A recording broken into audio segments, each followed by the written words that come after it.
ఎన్టీఆర్ జిల్లా నందిగమ్మలోని మున్సిపల్ కార్యాలయం ముందు పారిశుద్ధ్య కార్మికులు చేపట్టిన సమ్మె 11వ రోజుకు చేరుకుంది. ఈ నేపథ్యంలో కార్మికులు చేపట్టిన సమ్మెకు మాజీ ఎమ్మెల్యే తంకిరాల సౌమ్య సంఘీభావాన్ని తెలియజేశారు. ఆహార్నిశలు ప్రజల ఆరోగ్యం కోసం పాటుపడుతున్న పారిశుద్ధ్య కార్మికులను ప్రభుత్వం చిన్నచూపు చూస్తుందని ఆగ్రహాన్ని వ్యక్తం చేశారు.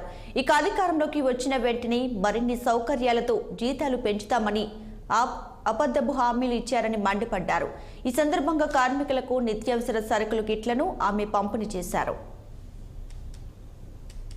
వాళ్ళు కూడా చేయని పనులు వాళ్ళ చేతులతో తీస్తారు, చెత్తని ఉరి కాలంలో నుంచి తీస్తారు. నిజంగా వాళ్ళు దైవంతో సమానం, వాళ్ళ కాలానికి మొక్కాలి.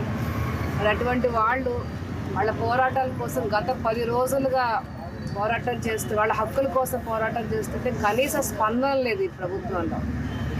అదేవిధంగా గతంలో తెలుగుదేశం ప్రభుత్వంలో ఇలానే వాళ్ళు సభ్యులు చేస్తే ప్రభుత్వాలు పిలిచి చర్చలు జరిపేవాళ్ళు, వాళ్ళకి సానుకూలంగా స్పందించేవాళ్ళు. కానీ ఈరోజు అటువంటి వాతావరణం ఈ రాష్ట్రంలో లేదండి. వాళ్ళని గాలి కొట్టేశారు, వాళ్ళ హక్కుల్ని కనీసం పట్టించుకోవట్లేదు, చర్చలు జరపట్లేదు. అదేదో 10 రోజులైనా కూడా కనీసం సానుకూలంగా స్పందించట్లేదు. బలవంతంగా ఏదైతే వాళ్ళు పనులు చేస్తున్నారో వాళ్ళని వేరే వాళ్ళ చేత చేపించాలని చెప్పి నేను వాలంటీర్స్ చేత కూడా రంగంలోకి దింపడం జరిగింది. చాలా అమానుషం. తప్పకుండా ప్రభుత్వం వెంటనే స్పందించాలి. వాళ్ళు ఏదైతే హక్కులు వాళ్ళ డిమాండ్స్ ఉన్నాయో రెగ్యులరైజేషన్ చేయాలి, పెన్షన్ ఇవ్వాలి. మరి కొంతమంది పెన్షన్ అయినా కూడా వాళ్ళ బెనిఫిట్స్ ఇంకా రావట్లేదండి. ఆన్లైన్లో చూస్తే ఇంకా మీరు రిటైర్ అవ్వలేదని చెప్తున్నారు. వాళ్ళు వాస్తవికంగా వాళ్ళు రిటైర్ అయ్యారు, బెనిఫిట్స్ రావట్లేదు.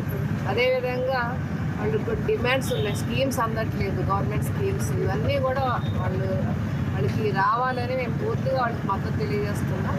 తప్పకుండా రానున్నది తెలుగుదేశం పార్టీ ప్రభుత్వం.